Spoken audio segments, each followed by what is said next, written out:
kokoh. Sekalipun manusia itu kafir semua, Allah tetap kokoh, Allah tetap kuat.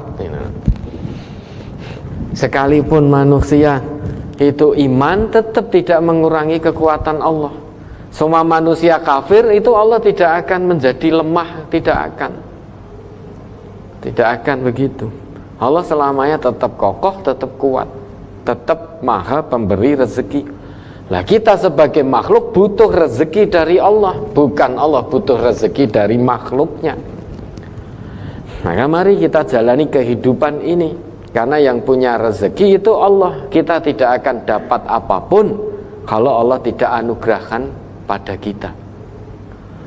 Ya, sebagai contoh lagi, hari ini kita inginkan bekerja, punya angan-angan bekerja nanti dapatnya hasil sekian. Ternyata dengan keterbatasan kita, misalkan kita ingin mendapatkan hasil 500.000, ternyata Allah beri hanya 100.000. Keinginan kita dibatasi oleh Allah, hati kita dengan keinginan kita dibatasi oleh Allah. Nah, begitu kok merasa tidak butuh kepada Allah. Kita harus tanamkan sifat tawadhu, merasa butuh kepada Allah. Ya, merasa butuh kepada Allah, butuh segalanya kepada Allah. Nah, untuk mendapatkan pertolongan dari Allah, janjinya Allah, ikuti agama ini secara kafah, jalankan perintah-perintah Allah, perintah Rasulullah secara kafah. Ya, dari ujung rambut sampai ujung kaki. Sudah, jangan milih-milih ayat. Jangan milih-milih ayat, jangan milih-milih hadis. Apa yang menjadi perintah Allah sudah tunaikan dengan maksimal. Apa yang menjadi larangan Allah dan Rasulnya, jauhi secara maksimal. Jangan milih-milih. Oh, nek kaitannya karo ayat wa qulu qaulan sadida, wa qulu qaulan karima, itu saya tidak mau, karena saya senangnya muni-muni. Karena saya hobinya gibah, hobinya fitnah, hobinya bohong. Wes, ayat ini tidak saya pakai. Nah, itu berarti milih ayat. Kalau milih ayat, milih hadis, tidak mau kafah, maka hatinya belum tawadhu, masih merasa tidak merasa rendah di hadapan Allah, karena masih milih-milih ayat, milih hadis itu, merasa masih punya kekuatan. Kalau Allah tidak berikan kekuatan, dia tidak sadar, dia tidak bisa apa-apa. Nah, maka masih milih-milih ayat, sampai Allah katakan, wa makana li mu'minin wala mu'minatin idza qadallahu wa rasuluhu amran ayyakuna lahumul khiyaratu min amri. Manusia itu tidak diberi pilihan ketiga. Kalau Allah dan Rasul sudah buat satu ketetapan, kewajiban manusia hanya sam'an wa ta'atan, mendengar dan taat. Tidak boleh punya pilihan ketiga, pilihan dari dirinya sendiri. Kalau punya pilihan dari dalam dirinya sendiri, ya berarti hatinya tidak tawadhu, dia sedang bermaksiat kepada Allah dan Rasulnya. Orang yang bermaksiat pada Allah dan Rasulnya pasti tidak selamat. Ya, sedangkan Allah juga perintahkan wa ibadur rahman alladzina yamshuna 'alal ardi hauna. Hidup di dunia ini dengan rendah hati, itu ciri hamba Allah yang maha rahman. Maka ikuti aturan din asilmu ini secara kafah, agar hati bisa tawadhu. Itu makna tawadhu di hadapan Allah. Adapun tawadhu di hadapan manusia tadi sudah dijelaskan. Jangan merasa bisa, namun bisa merasa. Kalau kita merasa bisa, pasti orang lain kita anggap tidak bisa. Ya. Kalau kita merasa bisa, pasti kita akan menganggap orang lain salah. Kita akan merasa selalu benar. Orang lain akan kita anggap salah terus. Ya, sing bener piye-piyeno, sing bener aku, sing salah kowe.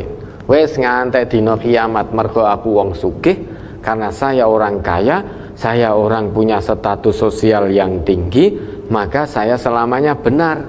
Karena kamu orang miskin, status sosialmu rendah, maka selamanya kamu salah.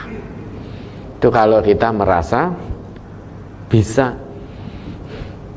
Karena kamu salah, maka patute kowe sing tak kandhani. pantasnya kamu yang saya nasihati. Nah, kamu jangan memberi saya nasihat karena saya tidak salah. Selamanya tidak salah. Mosok mbok kei nasihat, mosok wong sugih mbok kei nasihat. Masa orang kaya dinasihati orang miskin? Masa orang berkedudukan tinggi dinasihati orang yang tidak punya kedudukan? Masa guru daerah dinasihati orang yang bukan guru daerah? Masa pimpinan yang di perwakilan atau cabang dinasihati oleh warganya? Nah, kalau ini yang terjadi, maka kita tidak tawadhu. Tidak tawadhu karena kedudukan merasa lebih baik. Munculnya sombong, sedang sombong itu batarul haq wa ghamtun nas, menolak kebenaran, merendahkan manusia lainnya. Hanya gara-gara satu kedudukan, hanya gara-gara kekayaan, sehingga dia merasa selalu benar. Karena merasa selalu benar, maka dia hanya mau menasehati, tidak mungkin mau dinasehati.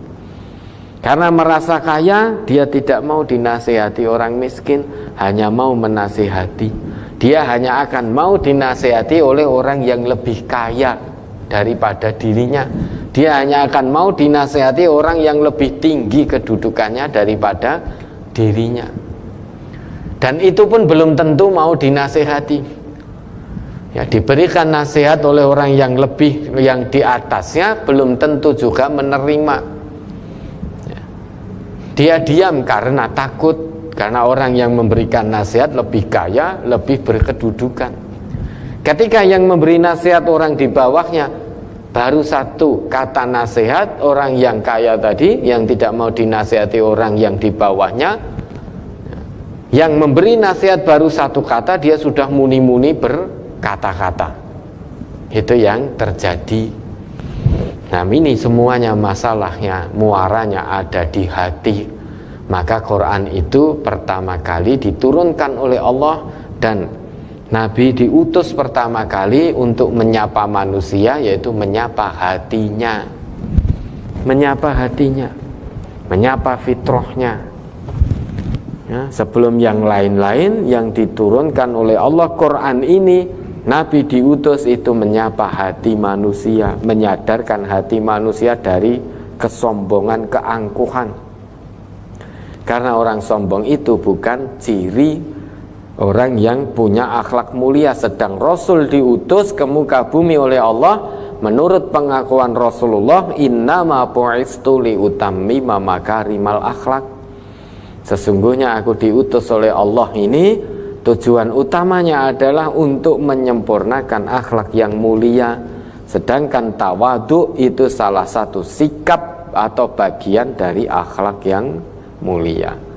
Ya, sudah jelas tadi ya, dua bentuk tawadhu. Yang satu tawadhu di hadapan Allah, yang satu tawadhu dalam muamalah sesama manusia.